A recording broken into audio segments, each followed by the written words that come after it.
திரு ஆனந்த் ஸ்ரீனிவாசன் அவர்களின் சாதாரண பங்கு அசாதாரண லாபம் தமிழ் வடிவம் இப்போது கிண்டிலில் கிடைக்கிறது. இந்த புத்தகம் புதிய முதலீட்டாளர்களுக்கு பங்குச்சந்தை பற்றிய ஒரு அறிமுகமாக இருக்கும். இந்த புத்தகத்தை நீங்கள் கிண்டிலில் வாங்க விரும்பினால் வீடியோவின் கீழே இருக்கும் லிங்கை கிளிக் செய்யுங்கள்.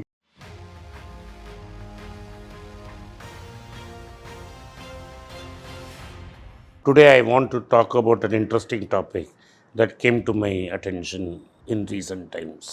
Ever since the government did a foolhardy move of doing a demonetization, saying that it would root out cash in the system and there will be no cash, and lack of cash will mean there will be no black money. The government had absolutely no idea what is black money. In several discussions in vernacular media, I pointed out no currency can be black or white. A currency during the course of its lifetime can convert itself from black to white several times. I gave an example. I pay a doctor his fee of 2000 rupees and he doesn't give me a receipt and he doesn't account it. It becomes black. That day evening, he goes to dinner with his wife and pays the same 2000 rupee note and gets a bill. The black has become white.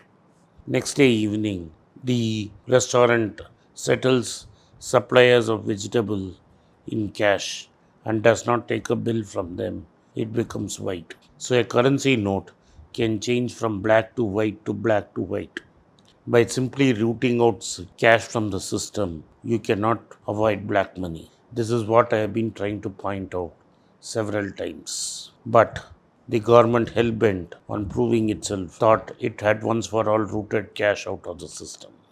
The Reserve Bank of India regularly releases a figure called cash in circulation. This means it takes out the total amount of currency it has released into circulation, detects the amount of cash lying in bank chests, and then you come out with a cash in circulation figure.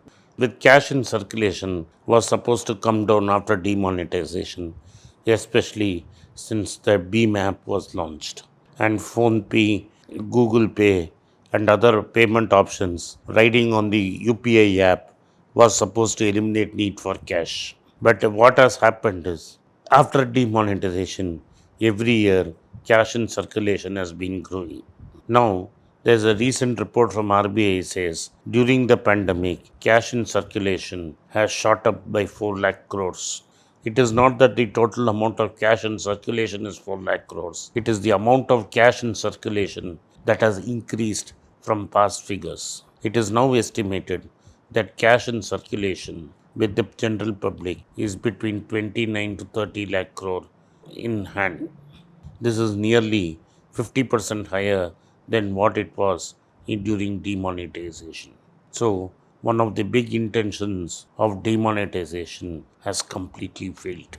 Why is it that people are now withdrawing cash with such big hurry and there is a 30% increase in the requirement for cash?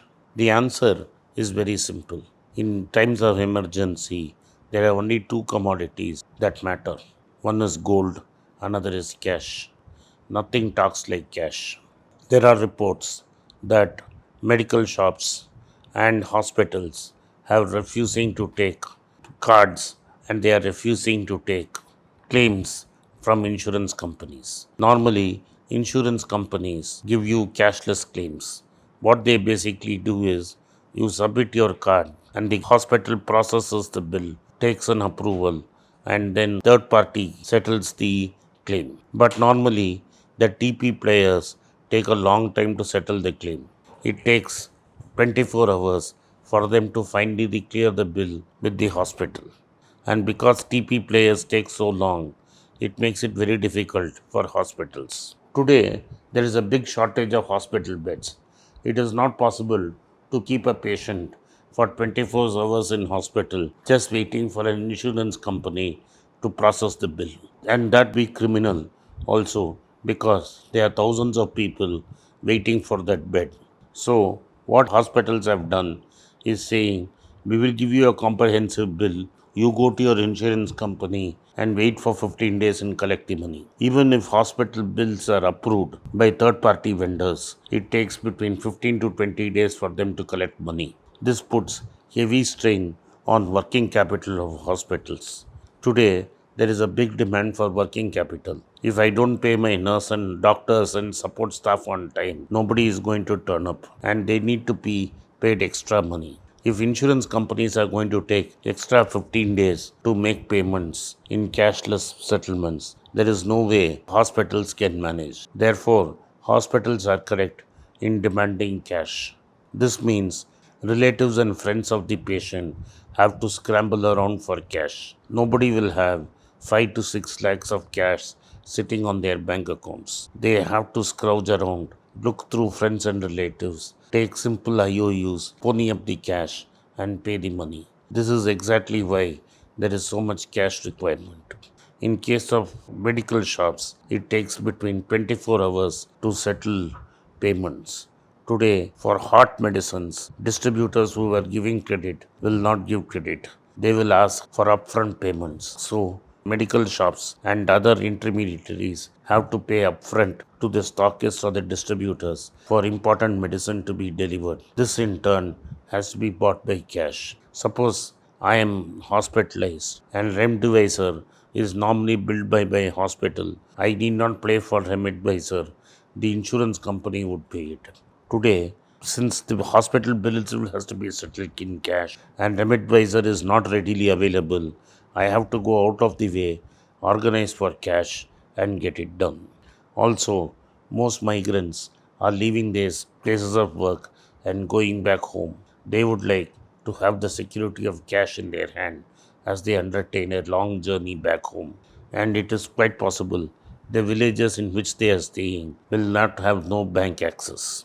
That is why today, as I speak to you, in Tamil Nadu, where the government is giving 2000 rupees per ration card, people would rather go to the ration shop and collect cash than queue up in front of ATM. In this case, there is an additional problem that they may not have minimum balance and the banks would swallow this money. So, today, let us be very clear.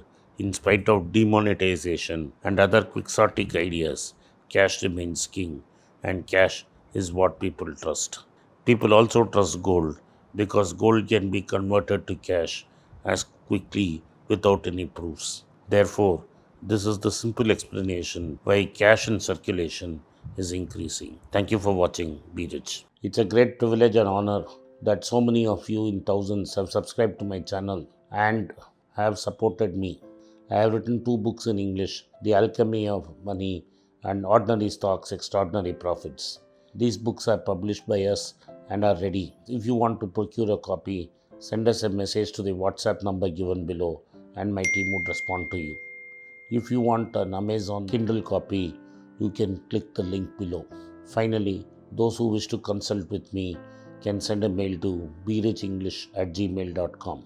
Once again, I thank you for your support. If you like this video, press the subscribe button of my channel, hit the like button and turn on the bell notification.